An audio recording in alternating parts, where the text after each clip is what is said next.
Kabupaten Gresik, Provinsi Jawa Timur, memiliki banyak situs yang perlu dieksplorasi keberadaannya untuk dijadikan wisata sejarah.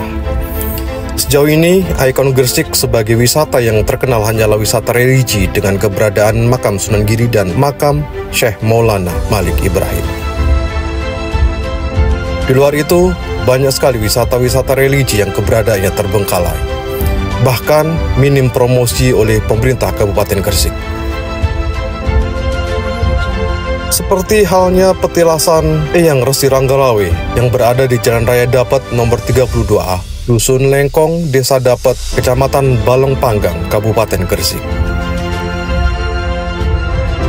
Petilasan Eyang Ranggalawe yang berada di Dapat dipercaya oleh masyarakat sebagai tempat persinggahan dan tempat beristirahat oleh Eyang Ranggalawe untuk mengatur strategi. Ranggalawe atau Ronggolawe adalah putra dari Arya Wiraraja. Ronggolawe dan ayahnya datang membantu Raden Wijaya yang sedang membuka hutan di dekat Sungai Berantas pada tahun 1292. Hutan inilah yang nantinya menjadi lokasi berdirinya Kerajaan Majapahit. Nama Ronggolawe merupakan pemberian Raden Wijaya berkaitan dengan penyediaan 27 ekor kuda dari Sumbawa sebagai kendaraan perang Raden Wijaya dan para pengikutnya dalam perang melawan Jayakatwang, Raja Kediri.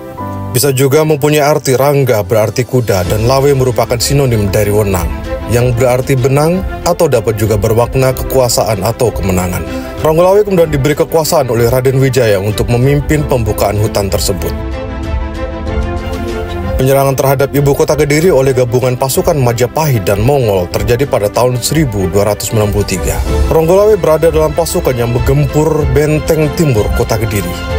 Ia berhasil menewaskan pemimpin benteng tersebut yang bernama Segarawaton. Setelah Kediri runtuh, Raden Wijaya menjadi raja pertama kerajaan Majapahit. Dalam Kidung Ronggolawe, atas jasa-jasanya dalam perjuangan, Ronggolawe diangkat sebagai Bupati Tuban yang merupakan pelabuhan utama Jawa Timur saat itu. Namun, Ronggolawe tidak puas karena merasa ia seharusnya mendapatkan posisi yang lebih tinggi. Ronggolawe semakin kesal setelah Nambi diangkat sebagai Raklian Patih, sebagai jabatan paling tinggi dalam struktur pemerintahan kerajaan di bawah raja. Posisi Raklian seharusnya diserahkan kepada Lembu Sora yang dinilai jauh lebih berjasa daripada Nambi. Lembu Sora, yang merupakan paman Ronggolawe, ternyata tidak sepakat demi mematuhi perintah raja. Lembu Sora kemudian menasihati Ranggalawe agar memohon kepada raja, namun Ranggalawe enggan dan memilih pulang ke Tuban.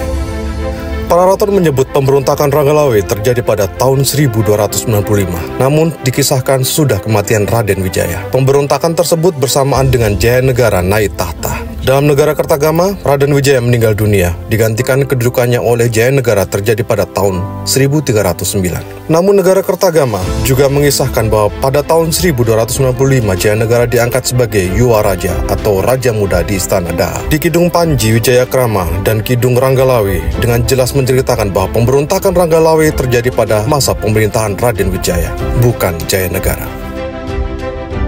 Selain itu, ada kisah menarik dari petilasan Eyang Resi Ranggalawe.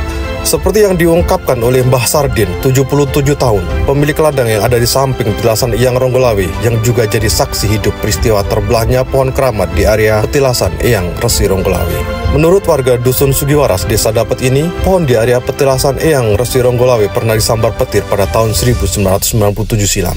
Batang pohon tersebut terbelah dan ranting serta cabangnya berserakan di sekitar petilasan Eyang Resi Ronggolawe. Anehnya, keesokan harinya saat Mbah Sardin hendak ke ladang yang berada tepat di samping petilasan Eyang Resi Ronggolawe, serpihan pohon tersebut menyatu kembali menjadi pohon utuh seperti sedia kala.